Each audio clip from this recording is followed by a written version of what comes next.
बहुत सारे बच्चे मुझसे पूछ रहे थे मैम नोट्स कब मिलेंगे, कहाँ से मिलेंगे, कब प्रिपेयर हो जाएंगे। तो नोट्स बिल्कुल प्रिपेयर हो चुके हैं। और चाहे आप SOL, DU, NCERT, IGNOU, IP कोई से भी यूनिवर्सिटी के हैं, तो ये नोट्स बहुत इंपॉर्टेंट है। क्या क्या बेनिफिट्स है वो मैं आपको अच्छे से समझा देती हूँ। इजी लैंग्वेज है, बिल्कुल इजी लैंग्वेज है। बिल्कुल आपको बस उतना ही पढ़ना है जितना उसमें मेन मेन लिखा है। फ्लो चार्ट्स मिल जाएंगे, फ्लो चार्ट से आपको एक एक कॉन्सेप्ट अच्छे से क्लियर हो जाता है। एग्जाम ओरिएंटेड है, जो कि आपके एग्जाम से रिलेटेड ही टॉपिक डाले गए हैं, वही क्वेश्चन डाले गए हैं जो आपके एग्जाम में दिखेंगे ही दिखेंगे। इंपॉर्टेंट क्वेश्चंस हैं जो आपको वही करने हैं और फालतू क्वेश्चन नहीं करने हैं। 100% पासिंग नोट्स हैं ये। मतलब अगर आपने ये कर लिया, यानी कि जो 59 रुपीज है वो अफोर्डेबल प्राइस है, और अगर आपने खरीद लिए तो आपको लगेगा कि पैसा वसूल है, टोटली पैसा वसूल हो जाएगा आप लोगों का। आपको उसके बाद कोई टेनियर लेने की जरूरत नहीं है, कोई बुक लेने की जरूरत नहीं है, कुछ भी लेने की जरूरत नहीं है। बस आपको ये नोट्स पढ़ने हैं और आप 100% पास हो जाएंगे अच्छे मार्क्स के साथ। ठीक है। सो ये दिए गए नंबर पे आप व्हाट्सअप कर सकते हैं और आपको नोट्स मिल जाएंगे। Thank you so much. Hello everyone, welcome to this channel Anek education point. Myself Ina Takkar और आज हम बात करने वाले हैं शेड्यूल के बारे में। जी हाँ, शेड्यूल बना रही हूँ आप लोगों के लिए। जो भी स्टूडेंट को बहुत सारे कन्फ्यूजन्स हैं, डाउट्स हैं, वो सब खत्म हो जाएंगे, टेंशन भी खत्म हो जाएगी। जो भी स्टूडेंट का एग्जाम दिसंबर 2023 में होने जा रहा है, जो कि अभी आप लोगों का अक्टूबर बिल्कुल एंडिंग पे है, खत्म होने वाला है, नवंबर स्टार्ट होने वाला है। तो इसी तरीके का शेड्यूल हम आज देखेंगे कि आप लोगों को सिर्फ और सिर्फ 1 महीने की तैयारी ऐसी करनी है जो आपने बिल्कुल अगर कुछ भी नहीं पढ़ा तो सिर्फ ये शेड्यूल फॉलो कर लेना। सिर्फ 1 महीने का जो मैं बना रही हूँ, अगर आपने ये फॉलो कर लिया तो आप 100% पास हैं। 100% आपकी किसी भी पेपर में बैक नहीं आएगी, ये श्योरिटी है। अगर आपने ये टाइम टेबल, ये शेड्यूल फॉलो कर लिया तो। मुझे बहुत सारे बच्चों के कमेंट्स आए कि मैम हम लोग बहुत कंफ्यूजन में हैं, हम लोग कैसे स्टार्ट करें, और हम लोग जो है जॉब करते हैं, कोई फुल टाइम करता है, कोई पार्ट टाइम करता है, या फिर कोई ग्रेजुएशन के साथ में सीए, सीएस, या फिर कोई और अदर कोर्सेज कर रहा है, एनिमेशन का कोई कोर्स कर रहा है। ठीक है। तो ये बहुत सारे कोर्सेज हैं जो कि हम ग्रेजुएशन के साथ में करते हैं, बट ग्रेजुएशन को टाइम नहीं दे पा रहे हैं। बट पास तो होना ही है, डिग्री तो लेनी है। तो क्या से हम लोग पढ़ सकते हैं कि हम लोगों का बोझ भी कम हो जाए और हम डेफिनेटली पास हो जाए। तो सबसे पहले आज जो वीडियो बनने जा रहा है वो बहुत ज़्यादा ही डिमांडिंग है, और बहुत सारे बच्चे ने ये डिमांड की है कि ये वीडियो आनी चाहिए। तो मैंने सोचा कि क्यों ना जो बच्चों के डाउट्स थे वो सारे बच्चों के साथ शेयर हो जाएं, ताकि उनका भी एक प्रॉपर शेड्यूल बन सके।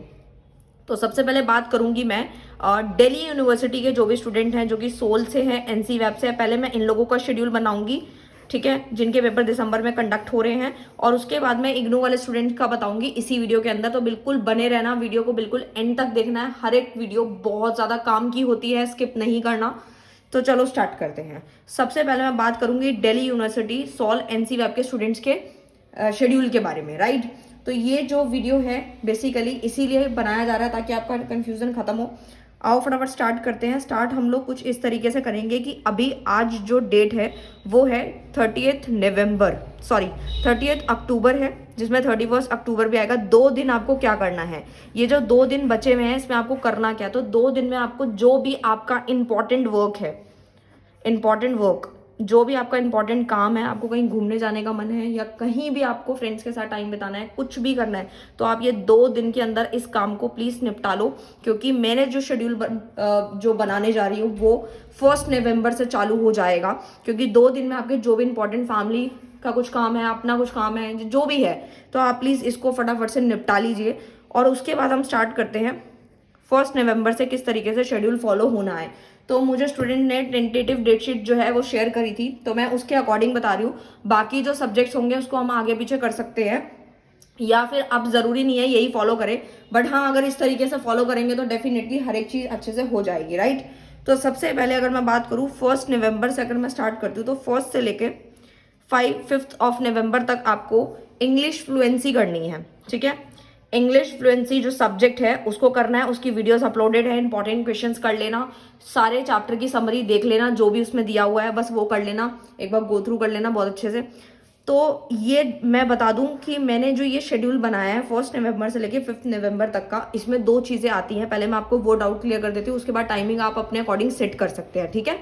तो सबसे पहले तो ये मैं उनके लिए जो वीडियो बन रही है जो कि वर्किंग है, पार्ट टाइम है, फुल टाइम है, या फिर कोई कोर्स करते हैं, जिनको सुबह से लेकर 9 से लेकर के 9 से लेकर 6 बजे तक का टाइम नहीं मिलता स्टडी करने का, क्योंकि वो इसके बीच में अपना कोर्स की क्लासेस वगैरह लेते हैं, तो बिल्कुल टाइम नहीं मिलता। तो आपको टाइम कैसे निकालना है, तो टाइम मैं बताती हूँ आप लोगों को। अगर आपका ऑफिस 9 बजे का है या 10 बजे का है, ठीक है, इससे जल्दी तो नहीं होगा, हो सकता है 8:30 का भी हो, बट इतना कभी नहीं होता। 9 मैं एवरेज मान के चल रही हूँ, ठीक है, कि 9 से 6 का टाइम होता है, 9 से 6, 9 7 ऐसे होता है टाइमिंग्स, ठीक है। तो इस तरीके की कुछ टाइमिंग्स मैंने सेट की हैं, ताकि उसमें आप थोड़ा बहुत ब्रेक भी मैंने ऐड कर दिया है। तो अगर आप 9 बजे का ऑफिस है, तो अगर आप 8 बजे उठ रहे हैं, तो आपको 8 बजे नहीं उठना है, आपको अर्ली मॉर्निंग उठना है। अर्ली मॉर्निंग आप कितने बजे उठेंगे वो आपको समझना है, तो आपको 6 बजे उठना है। 6 o'clock आपको उठ जाना है, और 6 o'clock to 8 o'clock आपको सेल्फ स्टडी करनी है। वो मैं अभी शेड्यूल बताऊंगी, उसी के अकॉर्डिंग पढ़ना है, बट आपको 2 घंटे जो है, 2 आवर्स जो है अपनी स्टडी को देने हैं, ठीक है। ये तो उनके लिए है, सुबह उनको उठना है जो कि रात को पढ़ाई नहीं कर सकते, राइट। तो उनको 2 घंटा सुबह उठ के पढ़ाई कर लेनी है। लेकिन अगर उन्हें लगता है कि वो सुबह नहीं उठ पाते हैं, तो आपको सिंपल सा करना क्या है, तो उनका ऑफिस अगर 6 बजे तक का है और वो अपना घर वगैरह आते हैं, और उसके बाद टाइम वगैरह मतलब लाइक डिनर वगैरह होता है, फैमिली टाइम स्पेंड करते हैं, तो उसके बाद भी अगर वो 11 बजे तक भी फ्री हो जाते हैं, ठीक है, तो 11 से लेकर के 1 o'clock तक आपको टाइम देना है। 2 घंटे फिर भी आपको रात को देने हैं। जो सुबह 2 घंटे दे सकता है बहुत अच्छी बात है, क्योंकि वो ज़्यादा बेटर होगा, क्योंकि चीज़ें बहुत जल्दी याद होंगी, समझ आएंगी, कॉन्सेप्ट बहुत क्लैरिटी होगी, क्योंकि फ्रेश माइंड होता है। अगर क्योंकि मोस्टली क्या होता है कि हम ऑफिस से आने के बाद या क्लासेस लेने के बाद बहुत टायर्ड फील करते हैं, तो हो सकता है कि हम जो है इतना ज़्यादा ध्यान ना दे पाए। बट हाँ, हर किसी के साथ सेम नहीं होता। अगर हम प्रॉपर, हमारा कंसंट्रेशन लेवल बहुत अच्छा है, तो हम रात को भी स्टडी कर सकते हैं। तो आपको देखना है कि आपको सुबह 2 घंटे देने हैं, शाम को, रात को देने हैं, ठीक है। तो ये दोनों में से आप कोई भी फॉलो कर सकते हैं। बाकी जो डेज के अकॉर्डिंग मैं शेड्यूल बना रही हूँ, वो आपकी डेट शीट के अकॉर्डिंग बनाया जा रहा है। तो आपको 1 नवंबर से लेकर 5 नवंबर तक इंग्लिश फ्लुएंसी ही पढ़नी है, ठीक है। इसके साथ में कुछ मैं बता देती हूँ। फाइनेंशियल अकाउंटिंग तो आपको डेली करनी है। फाइनेंशियल अकाउंटिंग तो आप डेली करें तो ही बेहतर होगा, क्योंकि फाइनेंशियल अकाउंटिंग में प्रैक्टिकल्स आ जाते हैं। उसकी मैंने ऑलरेडी वन शॉट पूरा सिलेबस करा रखा है फाइनेंशियल अकाउंटिंग का।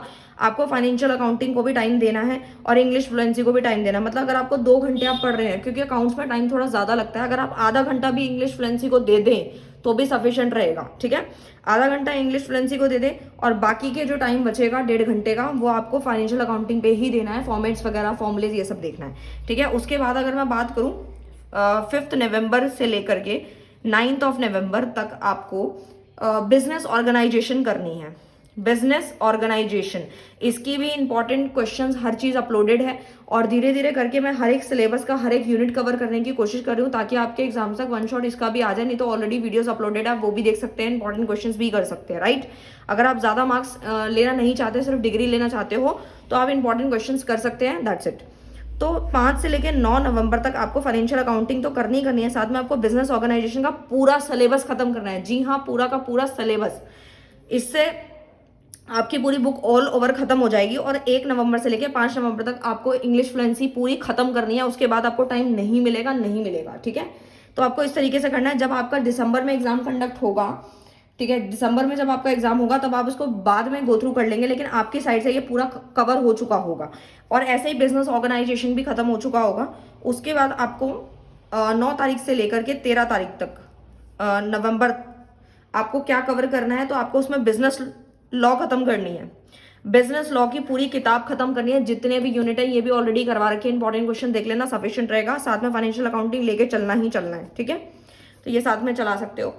और जिन बच्चों को लगता है, मैं उनके लिए भी ये साथ में गाइड कर देती हूँ कि जो बच्चे फाइनेंशियल अकाउंटिंग का सिलेबस ऑलरेडी खत्म कर चुके हैं, तो वो मैं उनको यही एडवाइस करूंगी कि अगर वो खत्म कर चुके हैं, तो वो अपने प्रैक्टिस पेपर सॉल्व कर सकते हैं इसके अंदर, और प्रीवियस क्वेश्चन को अलग अलग बुक से सॉल्व कर सकते हैं, सैम्पल पेपर सॉल्व कर सकते हैं, ठीक है।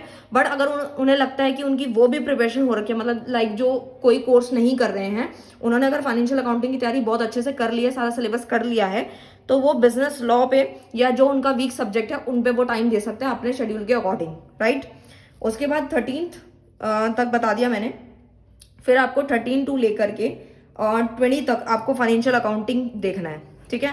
फाइनेंशियल अकाउंटिंग मतलब फाइनेंशियल अकाउंटिंग, इसके बीच में कुछ भी नहीं आएगा, राइट।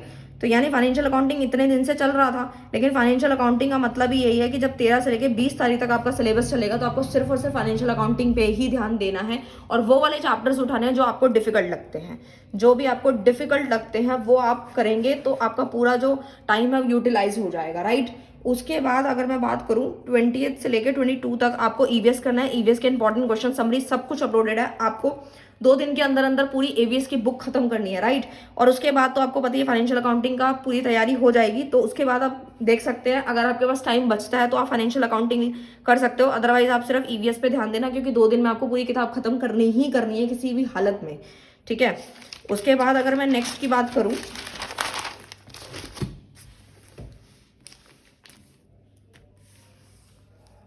23 नवंबर से लेकर 25 नवंबर तक आपको कम्युनिकेशन खत्म करना है, ठीक है। कम्युनिकेशन के जितने भी important question, summary, previous paper, ये सॉल्व कर लेना है बिल्कुल 2 दिन के अंदर। ये भी कम्युनिकेशन वाली बुक खत्म करनी ही करनी है, ठीक है। उसके बाद अगर मैं बात करूं आप लोगों से, सो आपको 2 दिन के अंदर रीडिंग इंडियन फिक्शन, इसका कुछ ज़्यादा खास सिलेबस नहीं है, इसलिए मैंने 2 दिन का टाइम रखा है। बट जिन्हें लगता है कि उनको थोड़ा सा ज़्यादा डिफिकल्टी हो रही है किसी आगे पीछे सब्जेक्ट में, लाइक कम्युनिकेशन में हो रही है या फिर किसी फाइनेंशियल अकाउंटिंग में हो रही है, तो वो इनके साथ में ऐड ऑन कर सकते हैं एक्स्ट्रा में, ठीक है। वो यहाँ पे आपके पास चॉइस है कि आप कुछ एक्स्ट्रा ऐड करना चाहते हैं, कम करना चाहते हैं, वो अपने अकॉर्डिंग आपके जो भी स्टूडेंट उस सब्जेक्ट में वीक हैं या फिर जो भी है तो वो इस तरीके से फॉलो अप कर सकते हैं, राइट। तो मैंने ये ऑप्शंस दे दिए हैं, ठीक है। आपको प्रॉपर क्या करना है, एक प्रॉपर पेज पे सारे के सारे शेड्यूल अपने अकॉर्डिंग, सब्जेक्ट के अकॉर्डिंग सेट कर लें। टाइमिंग्स यही रहेंगे जो मैंने आपको बताया, वही रखने हैं। सब्जेक्ट भी आप यही रखें ज़्यादा से ज़्यादा, और इसको अपने आसपास अपने स्टडी रूम में ज़रूर से ज़रूर लगाएं, ताकि आप लोगों को ये माइंड सेट रहे कि आपको 1 महीने के अंदर कैसे भी करके आप लोगों को अपना सिलेबस करना है, राइट। और बाकी जो बचे 2 दिन नवंबर के, उसमें आपको क्या करना है, तो उसमें आपको सारी की सारी ऑल ओवर रिवीजन करनी है, ठीक है। पूरी की पूरी रिवीजन करनी है, जिसमें भी आपने सारे सब्जेक्ट पढ़े हैं उसको एक एक बार गो थ्रू करना है, राइट। तो 2 दिन में आपको रिवीजन कर लेनी है सारी की सारी, ठीक है। एक बार समरी सारी देख लेनी है, तो मोस्ट प्रोबेबली नवंबर आपका पूरा जो है यूटिलाइज हो जाएगा, राइट। अब बात करते हैं दिसंबर की, कि दिसंबर में जो आपके एग्जाम कंडक्ट होने जा रहे हैं 15, 17, या फिर डेट भी चेंज हो सकती है या नहीं भी हो सकती, तो आप एवरेज मान के चलो कि आप लोगों ने पूरा सिलेबस अपनी तरफ से पूरा कंप्लीट। सो आपको पूरा समझ आ गया। अब बात करते हैं दिसंबर की, तो 15 दिसंबर तक आपके पास फिर भी 15 दिन का टाइम और बचा हुआ है, ताकि आप रिवीजन और कर सकें। तो आपको 15 दिन भी अच्छी खासी रिवीजन देनी है, अच्छी खासी रिवीजन। जिसमें आप वीक हैं वो आपको स्टार्टिंग के 1 to लेकर के 7 दिसंबर तक वो सब्जेक्ट दोबारा से कंप्लीट करने हैं जिसमें आप वीक हैं। लाइक अगर आप अकाउंट्स में वीक हैं तो आप अकाउंट्स को टाइम दें, और अगर आपको लगता है कि आपकी बिजनेस ऑर्गेनाइजेशन बिल्कुल तैयारी नहीं है, लॉ की तैयारी हुई है बट अच्छे से नहीं हुई, तो आप 1 तारीख से लेकर 7 तारीख तक उसको और अच्छे से रिवाइज कर लें, ताकि आपके एग्जाम अगर 15, 17 जब से भी स्टार्ट हो तो आपको बिल्कुल भी दिक्कत ना आए। बाकी के बच्चे जो 7-8 दिन जो बचते हैं या जो भी आपके आएंगे, उसके अकॉर्डिंग आप लोग क्या करेंगे, प्रैक्टिस करते रहेंगे, प्रैक्टिस करेंगे, ठीक है, फाइनेंशियल अकाउंटिंग की और बाकी वीक सब्जेक्ट्स की। अब आपके एग्जाम तो स्टार्ट हो ही जाएंगे उसके बाद, और उस सब्जेक्ट के अकॉर्डिंग आपको बस रिवीजन करके जाना होगा, पेपर अच्छे से अटेम्प्ट करना होगा। उसके लिए वीडियोस आ जाएंगी 1 शॉट आपके एग्जाम से पहले पहले, बस वही करना है। नोट्स चाहिए, नोट्स आपको मिल जाएंगे। जो भी स्टूडेंट को लगता है कि वो दिल्ली यूनिवर्सिटी के से नोट्स नहीं बना पा रहे हैं, नहीं पढ़ पा रहे हैं, लाइंस टफ लग रही हैं, तो नोट्स परचेज कर सकते हैं, बहुत मिनिमम कॉस्ट पे मिल जाएंगे। सो जैसे ही आप वो पढ़ेंगे आपको बस वही पढ़ना है, समरी करके जानी है और 1 शॉट वीडियो देख के जानी है, डेफिनेटली पास हो जाओगे। मैंने पूरा का पूरा सिलेबस जो था और आपके जो भी डाउट्स थे वो सारे खत्म करने की कोशिश करी है। सो मेरे को लगता है कोई डाउट बचा नहीं होगा। फिर भी आपको लगता है कि इस किसी अदर टॉपिक पर आप वीडियो देखना चाहते हैं तो वो भी कमेंट कर सकते हैं। सो अब हम स्टार्ट कर लेते हैं इग्नू वाले स्टूडेंट्स के लिए, ठीक है।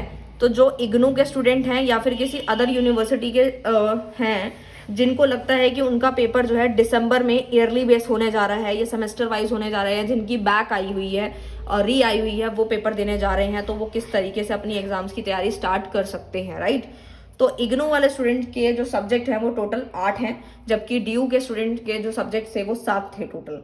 तो इसमें कुछ कोर्स हैं, मैं कोर्स बताना चाहूँगी। हो सकता है कि आपको कुछ सब्जेक्ट में चॉइस मिली हो, तो आप समझ जाना जो मैं ग्रेजुएशन यानी बीकॉम जी के बारे में बता रही हूँ, आगे पीछे होगा सब्जेक्ट, तो उसकी जगह पे आप अपने अकॉर्डिंग सेट कर सकते हैं अपने सब्जेक्ट के अकॉर्डिंग। बट 4 जो है वो सबसे मेन है। एक तो BCOC 131 है, 132 है, 133 है, 134 है, राइट। 131 जो है हमारा फाइनेंशियल अकाउंटिंग है, 132 बिजनेस ऑर्गेनाइजेशन है, 133 बिजनेस लॉ है, 134 आपका बिजनेस स्टैटिस्टिक्स एंड मैथमेटिक्स है, राइट। तो मैं आपको पहले ही बता दूं कि जो इग्नू के स्टूडेंट हैं उनका सबसे जिनमें तो दिक्कत करने वाले सब्जेक्ट्स हैं वो BCOC 131 है और 134 वाले हैं, जिसमें सबसे ज्यादा बैक आती है, सबसे ज्यादा बैक आती है 134 के अंदर। तो इसको बिल्कुल भी आपने ये नहीं है कि हाँ पढ़ लेंगे पास हो जाएंगे, नहीं। इसके अंदर बिजनेस स्टैटिस्टिक के नोट्स अगर आपको चाहिए तो मिल जाएंगे। वीडियो देखना स्टार्ट कर दो, जितनी वीडियोस आ रही हैं आपके एग्जाम से पहले 1 शॉट 110% आने की ट्राई होगी ताकि आप लोग पास हो सकें। और बिजनेस मैथमेटिक्स का जो ट्यूशन है वो आप ऑनलाइन ऑफलाइन कहीं भी ले सकते हैं जब आप लेना चाहो, क्योंकि इसमें ऐसे पास आप होने वाले नहीं हो। मैं डरा नहीं रही हूँ, बट आप लोगों को जो है अवेयर कर रही हूँ। BCOC 131 का पूरा सिलेबस करा रखा है, वो 1 शॉट देखना है, 1 बाय 1 करके भी देख सकते हो, 1 शॉट भी देख सकते हो, डिपेंड करता है आप कितना जो है चीज़ों को कैप्चर कर पाते हो। तो ये इस तरीके से था। अब आपके जो एग्जाम्स हैं और उसमें कुछ कोड और भी हैं, जैसे BE GAE 182 है। उसके बाद अगर मैं बात करूं BE GLA 136 है, BE VAE 181 है, बेगला 135 है, ठीक है।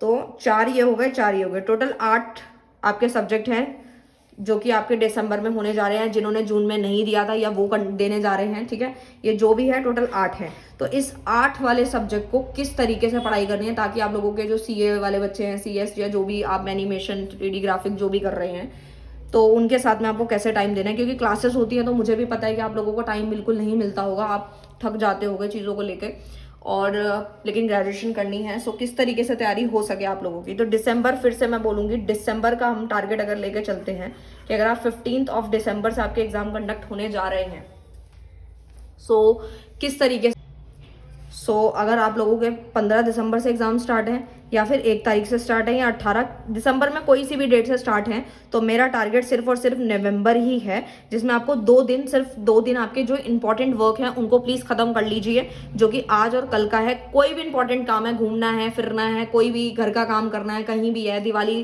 को कुछ सामान लाना है, वट कुछ भी करना है, तो 2 दिन के अंदर 2 डेज जो आपके पास बचे हुए हैं अक्टूबर के, प्लीज उसमें उसको काम करके निपटा दो, क्योंकि 2 दिन जितनी मौज करनी है कर लो। उसके बाद 1 नवंबर से आपका शेड्यूल चालू हो जाएगा। शेड्यूल बना करके बिल्कुल स्ट्रिक्टली फॉलो करना है अगर आप पास होना चाहते हैं। तो अगर आपने फॉलो कर लिया तो 110% आपको कोई नहीं रोक सकता आप लोगों को पास होने से और अच्छे मार्क्स लाने से, राइट। तो 1 नवंबर से स्टार्ट हो जाएगा शेड्यूल, जो कि आपका 30 नवंबर तक चलेगा, ठीक है। 30 नवंबर तक आपका शेड्यूल चलेगा, जिसमें आपको किस तरीके से तैयारी करनी है वो हम अब देखते हैं।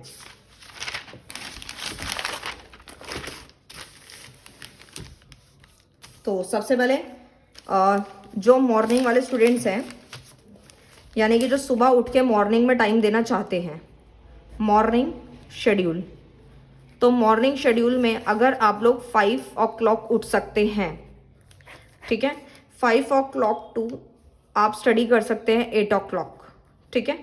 5 से 8 भी आप पढ़ सकते हैं, या फिर आप 6 o'clock टू 8 o'clock भी पढ़ सकते हैं, क्योंकि क्लासेस वगैरह जो होती हैं उसके लिए कुछ स्टूडेंट को 8:30 भी निकलना होता होगा, या जॉब के लिए 9 बजे निकलना है, 8:30 निकलना है, या 9:30, मतलब आगे पीछे होता है सबका। तो मैं ऑन एन एवरेज 5 से 8 भी ले रही हूँ और 6 to 8 भी ले रही हूँ। 1 घंटा एक्स्ट्रा बढ़ा दिया है मैंने आप लोगों का, क्योंकि आप लोगों को बिजनेस मैथमेटिक्स को काफ़ी टाइम देना है, मैथ्स को टाइम बहुत ज़्यादा देना है, स्टैट्स को टाइम देना है, प्लस में आपको फाइनेंशियल अकाउंटिंग तो मतलब डेली करना है। ये चीज़ आपको डेली रखनी ही रखनी है। अब वो आप पे डिपेंड करता है कि किस तरीके से आप फॉलो करते हैं। अगर आप 6 से 8 पढ़ लेते हैं तो सुबह उठ के आप मैथमेटिक्स करें मेरे हिसाब से, ठीक है। और अगर जब आप ऑफिस से आ जाते हैं, अपने काम से आ जाते हैं, तो उसके बाद आप रात को टाइम दे सकते हैं। अगर आप 10 to 12 भी टाइम दे दें नाइट में, ठीक है, नाइट में आपको 10 से 12 का टाइम देना है। अगर आप इस टाइम को और एक्सटेंड कर सकते हैं तो आप 1 बजे तक लेट नाइट स्टडी कर सकते हैं नाइट में, ठीक है। तो उसमें आप फाइनेंशियल अकाउंटिंग कर सकते हैं, राइट, फाइनेंशियल अकाउंटिंग कर सकते हैं, ठीक है। अगर आपको लगता है आपसे इतनी पढ़ाई नहीं हो रही है 3 घंटे की, तो फिर आप एक काम कर सकते हैं, इस टाइम को कम भी कर सकते हैं। मतलब आपको लगता है कि 10 से 12 बजे तक हो रहा है, 1 बजे तक का पढ़ाई नहीं हो रहा है, नींद आ रही है, तो आप 1 या 1.5 घंटा तो मिनिमम दे ही दे, ठीक है। फाइनेंशियल अकाउंटिंग के फॉर्मूलेस देख लिया, 1 शॉट देख लिया, वीडियोस वगैरह देख लेना, नोट्स चाहिए मिल जाएंगे, पॉइंट टू पॉइंट पढ़ना पड़ेगा, ज़्यादा नहीं पढ़ना पड़ेगा, कुछ मार्क करने की नीड नहीं है, ठीक है। तो ये तो बस उनके लिए है कि जो बहुत कम टाइम देना चाहते हैं तो उनको नोट्स परचेज कर लेने चाहिए, और क्रैश कोर्सेज वगैरह पेड जो हैं बिल्कुल मिनिमम रेट्स पे है, तो वो आप ले सकते हैं, जिसमें आपको मेन इंपॉर्टेंट क्वेश्चंस कराए जाएंगे। तो जिनको लगता है कि वो दोनों टाइम दे सकते हैं, वेल एंड गुड है, डेफिनेटली पास हो जाएंगे। बट जिनको लगता है कि वो सुबह ही टाइम दे सकते हैं, मेरे हिसाब से आपके लिए जो बेटर होगा वो सुबह ही होगा, क्योंकि फ्रेश माइंड होती हैं, चीज़ें बहुत अच्छे से समझ आ जाएंगी। बट आपको लगता है कि मैं सुबह नहीं उठ पाता या नहीं उठ सकती हूँ, बहुत डिफिकल्ट होता है, तो अब रात को तो टाइम आपको देना ही पड़ेगा, क्योंकि 1 महीने की तैयारी है जो आपको ग्रेजुएशन में पार करा सकती है। मतलब अगर हम पूरा साल मौज करिए तो प्लीज़ 1 महीना तो आप लोगों को जबरदस्ती पढ़ना पड़ेगा, ये मैं बोल रही हूँ कि अगर आप पास होना चाहते हैं तो, ठीक है। तो 1 घंटा या 2 घंटा इसके अकॉर्डिंग आप अपने अकॉर्डिंग सेट कर सकते हैं। बट जिनको लगता है कि वो फुल टाइम जॉब नहीं कर रहे, मैथमेटिक्स की क्लास ले रहे हैं, लेते हैं, या फाइनेंशियल अकाउंटिंग उनको आता है, तो वो अपना टाइम को कम भी कर सकते हैं। या जिनका सिलेबस उन्होंने ऑलरेडी खत्म कर लिया है तो सैम्पल पेपर सोल्व करना बिल्कुल चालू कर दें। चालू कर दें क्योंकि यहाँ पे थ्योरी प्रैक्टिकल दोनों आएंगे, क्वेश्चन कैसे भी घुमा के पूछा जा सकता है। मैं आपको पहले ही अवेयर कर रही हूँ, क्योंकि अभी फाइनेंशियल जो भी अभी स्टूडेंट दिसंबर के पेपर देने जा रहे हैं, उन्होंने अभी जून के नहीं दिए थे, या जिन बच्चों ने अभी उनकी बैक आ गई थी, तो जून वाले स्टूडेंट के मैंने कमेंट्स पढ़े, बहुत सारे बच्चों का डाउट यही था कि मैम हम लोगों को मैथ्स में फेल कर दिया गया। मैं सबकी बात नहीं कर रही हूँ, बहुत सारे बच्चों का रिजल्ट अच्छा भी आया है, बट मैथमेटिक्स जो है मैंने नहीं पढ़ाया था उन लोगों को, बस हाँ एंड में हेल्प जरूर करी थी स्टूडेंट्स की, कि उनको PDF वगैरह प्रोवाइड कर दिया था, ठीक है, ताकि वो थोड़ा बहुत पढ़ सके, क्योंकि मैं मैथ्स नहीं पढ़ाती हूँ ग्रेजुएशन को, मैं अकाउंटेंसी, बिजनेस ऑर्गेनाइजेशन, कॉमर्स के सब्जेक्ट्स पढ़ाती हूँ, ठीक है। बट मेरी पूरी कोशिश रहेगी आगे तक कि अगर आप लोगों का इस चैनल पे सपोर्ट रहेगा तो डेफिनेटली हम बिजनेस मैथमेटिक्स के लिए भी आगे चल के काम कर सकते हैं, ठीक है। तो ये रहेगा। और उसके बाद अगर मैं बात करती हूँ, तो ये तो मैंने आपको टाइमिंग्स बता दिए, जो भी आपको सुटेबल लगे आप कर सकते हैं। बट जिनको लगता है कि वो ऑफिस वगैरह नहीं जाते, घर पे रहते हैं, ग्रेजुएशन के साथ में कुछ नहीं कर रहे, तो वो अपने अकॉर्डिंग दिन में जो भी उनको फ्री टाइम मिलता है बस वो उसके अकॉर्डिंग सेट कर लें, ठीक है। अगर मैं बात करूँ सबसे पहले, अगर आप लोगों का जो शेड्यूल है, तो उसमें फाइनेंशियल अकाउंटिंग, मैथमेटिक्स का तो बता दिया, बाकी के सब्जेक्ट आपको किस तरीके से खत्म करने हैं वो आप एक बार समझ लीजिए। 1 से लेकर के आपको 4 नवंबर तक आपको सबसे पहले जो खत्म करना है, मैं आपके जो अदर एक्स्ट्रा सब्जेक्ट है पहले वो खत्म कराने की कोशिश करूंगी, राइट। 1 नवंबर से लेके 4 नवंबर तक आपको बेगला 135 खत्म करनी है, पूरी किताब खत्म करनी है, किसी भी हालत में करनी है, ठीक है। वीडियोस मिल जाएंगी, उसका ऑलरेडी प्लेलिस्ट बना हुआ है, जाके चेकआउट कर सकते हो। और उसके बाद आपका 4 नवंबर से लेके 6 नवंबर तक आपको BE VAE 181 खत्म करना है, ठीक है। इसका पूरा, अगर आपको लगता है ज्यादा नहीं पढ़ना, प्लीज समरी देख लेना, वीडियो वगैरह देख लेना, इंपॉर्टेंट क्वेश्चन कर लेना, खत्म। उसके बाद 6 नवंबर टू 8 नवंबर तक आपको क्या खत्म करना है, आपको बेगला 136 खत्म करनी है। 2 दिन के अंदर अंदर ये सब चीजें खत्म करनी है किसी भी हालत में। उसके बाद आपको 8 नवंबर से लेके 9 नवंबर तक आपको BE GAE 182 खत्म करना है। मतलब ये जो आपके जो सब्जेक्ट्स हैं, लाइक इंग्लिश, कम्युनिकेशन, इस तरीके के जो सब्जेक्ट्स हैं, उनको पहले खत्म करके साइड कर देना है, ताकि इनकी टेंशन बिल्कुल खत्म हो जाए। और इनके साथ में आपको मैथ्स और फाइनेंशियल अकाउंटिंग तो चलानी है, ठीक है। अगर अच्छे से आती है तो इसको स्किप कर सकते हो, बट अगर मेरे हिसाब से अगर आप चलो तो इसको स्किप ना ही करो, इनको पहले प्रेफरेंस देना। और उसके बाद जो टाइम बचेगा उसमें आपको ये जो डेज है इनमें पूरी बुक खत्म करनी है, ठीक है। उसके बाद टाइम नहीं मिलेगा। अब बात आती है 10 नवंबर से आपको क्या पढ़ना है। 10 नवंबर से आपको BCOC 131 आपको कब तक करनी है, आपको 15 नवंबर तक करनी है।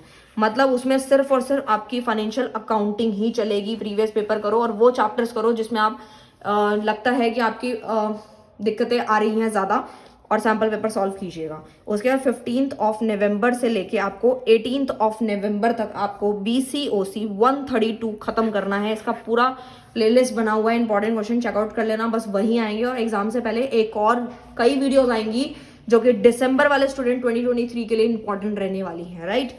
उसके बाद 18 नवंबर से लेके 22 नवंबर तक आपको BCOC 133 खत्म करना है। 133 जो कि बिजनेस लॉ का है, बहुत अच्छे से करके जाना है। इसमें बहुत बच्चों की बैक आ जाती है, तो प्लीज उन पे ज्यादा फोकस डालें जो कि लगते हैं कि मैं आपको वो भी गाइड कर रही हूं जहां पे आपको दिक्कतें ज्यादा आ सकती हैं, राइट। अब 23 से लेके आपको 28 नवंबर तक ओनली एंड ओनली BCOC 134 करना है, which is very very important. क्यों इसके ऊपर स्टार मार्क करो, क्यों करो? क्योंकि मैंने जो अभी देखा था स्टूडेंट की बहुत ज़्यादा, मतलब उनके साथ सबसे बड़ी समस्या यही थी कि हम बिजनेस मैथमेटिक्स का वीडियो अवेलेबल नहीं है, मैम प्लीज़ प्रोवाइड कर दीजिए। या फिर बहुत सारे बच्चों की मैं समस्या समझ रही थी, क्योंकि सच में इसका सिलेबस कहीं भी अपलोडेड नहीं था, कहीं आधा अधूरा था, तो बच्चों को बहुत दिक्कत आई थी। तो मैं चाहती हूँ कि जो दिक्कत उनको एग्जाम से पहले, इस एग्जाम से पहले आएगी ना, वो अगर पहले ही निपट जाए। आप ऑनलाइन ऑफलाइन कोचिंग वगैरह भी ले सकते हैं, अदरवाइज वीडियो वगैरह प्रोवाइड हो जाएगी, ठीक है, जो आप देखते होंगे। तो BCOC 134 को आपको किसी भी हालत में खत्म करना है। बिजनेस स्टैटिस्टिक का तो डेफिनेटली इस चैनल पे मिल जाएगा, वन शॉट आराम से मिलेगा, जो कि मैंने ऑलरेडी अपलोड कर रखा है। तो स्टैटिस्टिक आप पहले खत्म कर लेना, ठीक है, मतलब 2 दिन स्टैटिस्टिक कर लेना, उसके बाद मैथमेटिक्स के फॉर्मुलेज वगैरह, थ्योरी वगैरह भी आती है, वो भी करके जा सकते हैं, कोई दिक्कत की बात नहीं है, ठीक है। तो इस तरीके से रहेगा 134 का, जो मैंने बता दिया। उसके बाद आपके पास बचे हैं 2 दिन। 2 दिन में आपको क्या करना है, ऑल ओवर रिवीजन देनी है। रिवीजन सिर्फ और सिर्फ जितना पढ़ा है रिवीजन देनी है। जो ज़्यादा वीक है उसको ज़्यादा टाइम देना है, जो कम वीक है उसको कम टाइम देना है। पूरा नवंबर यूटिलाइज हो जाएगा। उसके बाद बचे आपके दिसंबर के डेज। तो दिसंबर के डेज में आपको ओनली एंड ओनली रिवीजन देनी है। जब तक एग्जाम्स नहीं होते हैं तब तक आपको रिवीजन देते रहना है। और फाइनेंशियल अकाउंटिंग को बिल्कुल नहीं स्किप करना। प्लस में आपको बिजनेस मैथ्स भी डेली करना है, डेली प्रैक्टिस करनी है, ताकि आप 100% पास हो सके। मैंने पूरा का पूरा शेड्यूल बनाया, स्क्रीनशॉट लेना ले लो। कोई भी डाउट आता है आराम से आपका अपना चैनल ना कमेंट कर सकते हो। सो मिलते हैं नेक्स्ट वीडियो में नेक्स्ट टॉपिक के साथ। तब तक के लिए bye bye, thank you so much.